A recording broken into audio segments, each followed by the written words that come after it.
pagi pemirsa, apa kabar Anda di hari ini? Senang sekali kami dapat kembali menjumpai Anda dalam Berita Papua. Bersama saya, Cynthia Delima. Kami hadir dengan sejumlah informasi penting dan menarik yang telah berhasil dihimpun oleh tim redaksi. Dan berikut akan kami hadirkan 3 berita utama kami hari ini.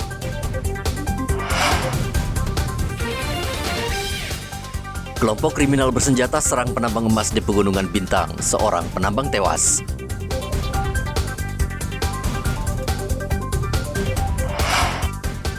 Seorang juru parkir di Sorong ditemukan tewas di semak-semak.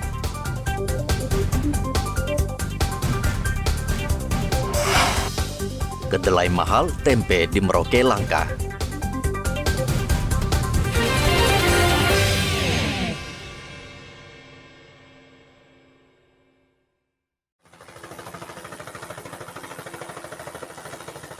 Kelompok kriminal bersenjata KKB kembali berulah. Mereka menyerang dan membakar base camp 81 serta para penambang emas tradisional di Kampung KW, Kabupaten Pegunungan Bintang.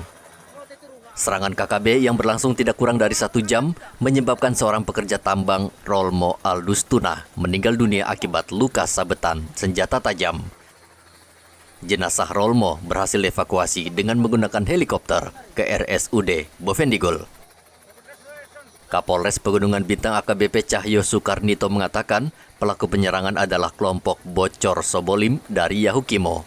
Sementara menurut Cahyo, lokasi penambangan berada di perbatasan Pegunungan Bintang dengan Kabupaten Yahukimo. Telah terjadi penyerangan dan pembakaran di lokasi tambang ilegal di Mining 81, Kampung KW, Distrik Awimbon, Kabupaten Pegunungan Bintang. Dalam penyerangan tersebut menyebabkan 1 korban penambang meninggal dunia.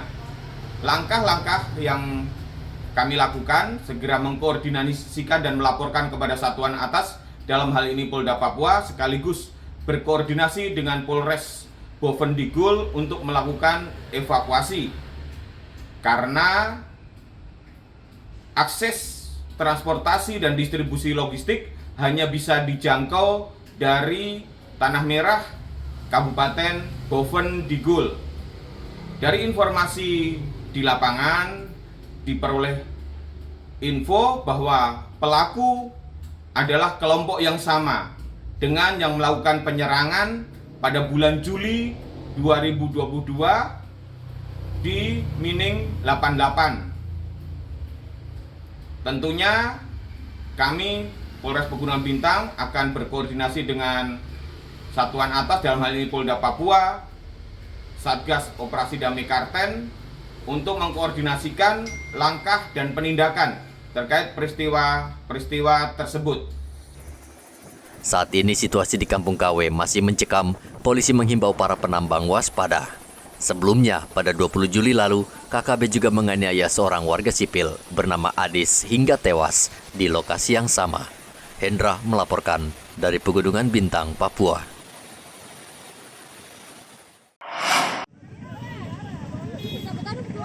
Seorang juru parkir di Kota Sorong ditemukan tewas di bawah jembatan merah di Jalan Nuri, Kelurahan Remu, Kota Sorong. Peristiwa ini mengejutkan warga sekitar. Saat proses evakuasi, warga berdatangan untuk melihat dari dekat jasad korban yang ditemukan di semak-semak. Korban diketahui bernama Obed Korie. Saksi mengaku melihat Obed terbujur kaku. Ia kemudian langsung melapor ke polisi. Sekitar jam berapa? Jamnya yang sekitar jam 4 saya datang ke sini. Jam 4 saya datang ke sini. Karena masyarakat sampaikan bahwa ada penemuan mayat di sini. Masyarakat datang ke sini sudah jam 4 tadi. Jam 4? Ya. Ini jenazahnya ini laki-laki atau? Laki-laki. Diketahui jenazahnya ini dia biasanya sebelum meninggal aktivitasnya seperti apa? Dia aktivitas ini kan tukang parkir. Dia tukang parkir, sering dia jalan-jalan ke ini. Dia sering jalan menagi-menagi di jalan sini. Dia punya kegiatan sehari hanya suka minum saja. Dia suka minum saja. Jenazah Obed Korie langsung dievakuasi ke Rumah Sakit Umum Daerah Salebesolu, Kota Sorong untuk divisum. Almarhum merupakan juru parkir di salah satu pertokoan setempat dan selama ini ia sering sakit-sakitan.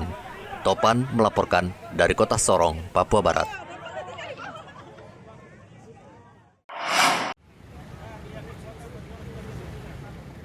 Polisi dan Subdenpom Timika menggelar razia kendaraan di 2 lokasi. Dalam razia itu banyak kendaraan yang terjaring. Selain itu, polisi juga menemukan sejumlah alat tajam yang dibawa pengendara. Warga yang membawa senjata tajam tidak ditahan, mereka hanya didata serta harus menandatangani surat perjanjian. Dalam razia tersebut, salah seorang pengendara mobil protes ketika diperiksa. Polisi mendapati pengendara ini mabuk minuman keras dan membawa senjata tajam. Ia sempat menolak saat polisi hendak menggeledah mereka satu persatu. Begitu juga dengan pengendara sepeda motor ini. Ia memprotes polisi saat kendaraannya diamankan. Sempat terjadi adu argumen lantaran pemuda ini kesal ditilang karena tidak menggunakan helm dan kendaraannya diangkut ke kantor polisi. Dari razia tersebut kurang lebih 70 kendaraan diamankan karena melanggar aturan berlalu lintas. Cipta kondisi untuk mengamankan kegiatan-kegiatan masyarakat. Jadi ada banyak kegiatan masyarakat, contohnya di Kuang Pinarama yang sementara ini masih belum selesai, maupun kegiatan masyarakat yang lainnya. Jadi kegiatan ini kita bertujuan untuk cipta kondisi. Kita fokus untuk kendaraan roda 2 dan roda 4, terutama pelanggaran-pelanggaran yang kasat mata. Kita sasaran bukan selain kelengkapan kendaraan yang kasat mata, pelanggaran kasat mata, itu juga kita razia terkait dengan miras maupun benda-benda tajam atau sajam. Razia cipta kondisi itu akan terus dilakukan di Timika untuk menciptakan ketertiban berlalu lintas. Dari Mimika, Papua, Igobat Momolin melaporkan.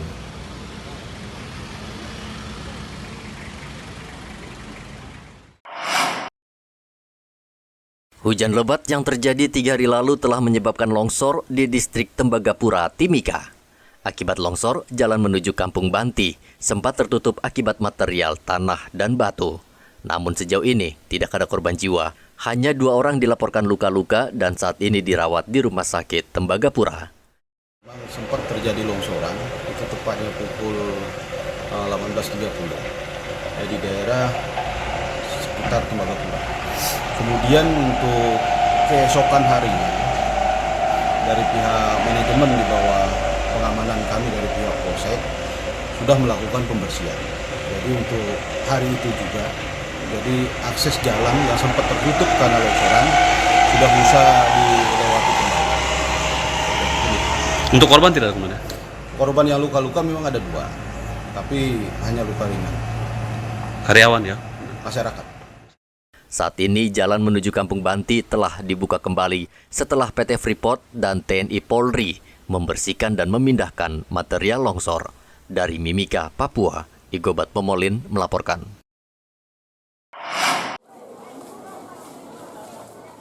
Harga kedelai terus merangkak naik dan saat ini harga kedelai sudah mencapai Rp15.000 per kilogram.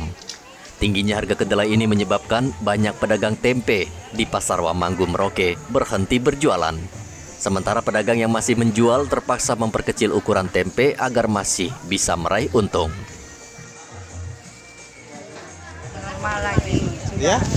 5.003. Oh, kalau yang kemarin itu 2001 ya? Ya, itu kemarin ya begitulah.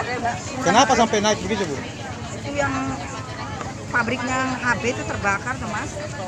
Oh. Tapi sudah normal. Sekarang sudah normal kembali ya? Sejauh ini pedagang belum berani menaikkan harga tempe karena khawatir tidak laku. Namun bila harga kedelai terus naik, harga tempe dipastikan akan ikut naik. Selama ini Indonesia masih mengimpor kedelai sehingga pemerintah sulit mengendalikan harga. Muhammad Ridwan melaporkan dari Merauke, Papua. Seorang warga Merauke mengeluhkan pelayanan di Rumah Sakit Umum Daerah Merauke yang dinilai lambat dan tidak profesional. Keluhan warga ini kemudian diunggah di media sosial dan menjadi viral. Dalam unggahan tersebut terlihat warga yang hendak berobat harus antre lama di loket rumah sakit. Kepala Bagian Umum dan Pelayanan RSUD Merauke Lodivikus membantah tuduhan tersebut. Menurut Lodivikus, waktu buka pelayanan loket dan klinik di RSUD sudah tepat waktu yakni pukul 8 waktu setempat. Lodivikus mengatakan petugas rumah sakit sudah berada di loket dan mengatur semua kelengkapan pelayanan. Menurut Lodivikus, warga memang ada yang datang lebih awal ke RSUD sehingga harus lama menunggu dan terkesan terjadi antrian panjang dan terabaikan. Jadi selama ini kami di loket pendaftaran itu 24 jam, pelayanan 24 jam. Jadi kalaupun bilang terlambat saya pikir tidak gitu. Karena memang malam ya itu juga kadang bantu ke pagi. Jadi kalau misalnya ada loss mungkin tidak ya. Selama ini mungkin kasus kemarin saja itu saya tidak tahu itu kenapa sampai bisa terjadi, tapi kalau bilang terlambat buka loket tidak karena memang dari malam kita shift 24 jam itu sehingga mungkin terkadang tuh masyarakat yang tidak sabar apalagi yang dari jauh terus ada persoalan dan sebagainya, terus mereka punya pengalaman yang kemarin dan sebagainya sehingga terjadi miss di situ. Kalau untuk pelayanan 24 jam kita. Tetap ya? Iya, 24 jam. Oke. Dan kita buka loket memang untuk pasien pagi jam 8. Jam 8 ya? Iya. Tapi kalau memang untuk petugas di rekamedik ada ya? 24 jam kita. Lodivikus memastikan jika ada warga yang harus dilayani darurat, rumah sakit akan segera melayani di unit gawat darurat yang beroperasi selama 24 jam. Muhammad Ridwan melaporkan dari Merauke, Papua.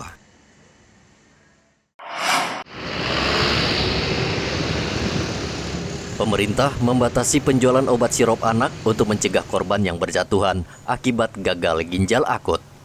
Ratusan anak harus dirawat di rumah sakit dan puluhan meninggal dunia akibat kandungan zat tertentu yang melebihi batas di beberapa obat sirup. Kendati kasus ini sudah mulai teratasi, warga di Merauke tetap dianjurkan agar tidak membeli obat anak secara bebas di toko atau apotek. Orang tua wajib berkonsultasi dengan dokter agar diberikan resep obat yang aman dan manjur. Yang baru ya, jadi saran saya untuk orang tua lebih bijak menggunakan obat-obatan apalagi yang dijual bebas, apalagi yang sirup ya, entah itu sirup paracetamol sirup, obat-obatan flu, batuk, pilek. Untuk orang tua dapat berkomunikasi, berkonsultasi dengan dokter anak terhadap penggunaan obat-obatan tersebut supaya setidak-tidaknya obat yang dikonsumsi oleh anak itu adalah obat yang aman dikonsumsi.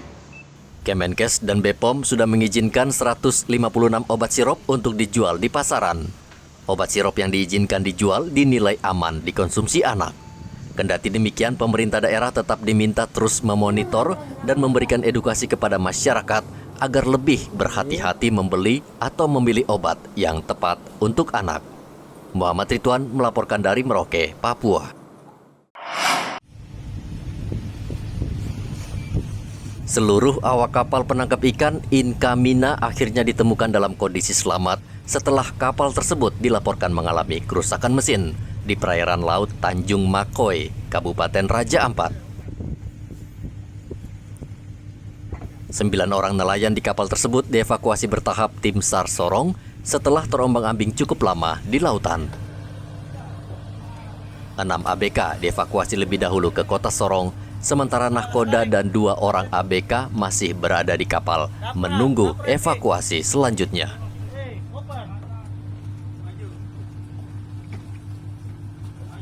Tim SAR Sorong sebelumnya mendapatkan laporan kapal nelayan Inkamina mengalami kerusakan.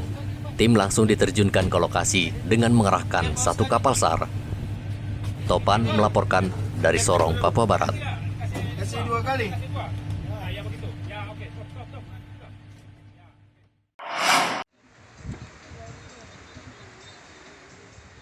Pesisir Pantai Lampu 1 hingga ke Payung dan ke kawasan Dalir saat ini kondisinya mengkhawatirkan akibat tergerus air laut saat air pasang. Bila kondisi ini terus dibiarkan akan mengancam kehidupan warga di daerah pesisir Pantai Lampu 1. Pemkab Merauke mengambil langkah antisipasi dengan membuat bedeng beton di pesisir pantai. Bedeng didirikan sekitar 70 meter untuk tahap pertama. Warga kampung nelayan menyambut dengan senang pembangunan bedeng beton ini. Sebagai warga kampung seperti apa, Bapak? Yang begini yang bagus. Dia ditahan agak lama daripada yang sana. Yang Hengki bikin itu tidak baik. Oh, itu sudah hancur ya? Sudah hancur. Itu ada berapa meter itu yang dihancurin buat itu? Itu berapa meter yang Hengki bikin? Kalau ini bisa tahan ini ya? Yang ini boleh. Jadi Bapak tidak ragukan lagi ya? Tidak ragu lagi. Yang ini boleh. Bapak punya mau sepanjang pantai dikasih begini boleh? Ya, yang ini boleh. Supaya aman ya? Ya. Selama ini seperti apa memang? Selama ini kita lihat ini memang tidak ada perhatian dari pemerintah. Kalau seperti sekarang ini memang baru bagus ya. Artinya ini abrasi sudah mulai kurang ya? Ya, sudah mulai ya. Bapak pun mau ini semuanya nanti sepanjang pantai dikasih begini? Iya, harus seperti begini boleh. Oh gitu. Ya, ini berapa meter saja ini untuk kali ini? Ini sekitar ada 200 atau 300-an begitu. Meter ini ya? Iya, ya. Sudah berapa hari kerja ini? Ini ada 22 bulan. 22 bulan ini ya? Sebelumnya Pemkab Merauke juga telah membangun talut di kawasan ini untuk menangkal abrasi. Namun talut yang dibangun roboh dan hancur akibat dihantam gelombang air pasang. Muhammad Ridwan melaporkan dari Merauke, Papua.